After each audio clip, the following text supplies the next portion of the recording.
PJ Bupati Aceh Tenggara Taufik melakukan serah terima 11 ambulan puskesmas keliling kepada Kepala Dinas Kesehatan dan Kepala Puskesmas. Serah terima dilakukan di halaman Sedakap Jumat 10 Januari 2025. PJ Bupati Taufik berharap puskesmas dapat memanfaatkan ambulan pusling yang diberikan untuk memenuhi kebutuhan operasional dalam melayani masyarakat secara gratis.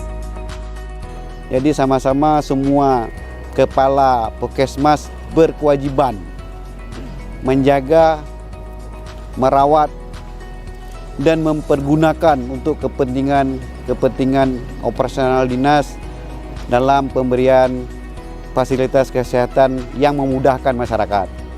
Tugas kita adalah memberikan pelayanan kepada masyarakat dan itu berkewajiban kita laksanakan sesuai dengan ketentuan dan prosedur yang berlaku. Kepala Dinas Kesehatan Rosita Astuti menyebutkan, pengadaan ambulan pusling kepada 11 puskesmas merupakan bantuan operasional yang diadakan menggunakan dana alokasi khusus DAK tahun 2024.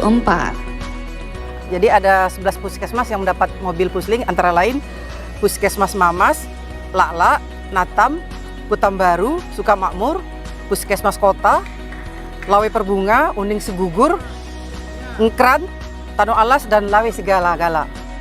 Dalam pelaksanaan serah terima ambulan pusling, PJ Bupati Taufik juga melakukan pengecekan kondisi dan kelengkapan pusling. Tim Liputan Diskominfo Aceh Tenggara.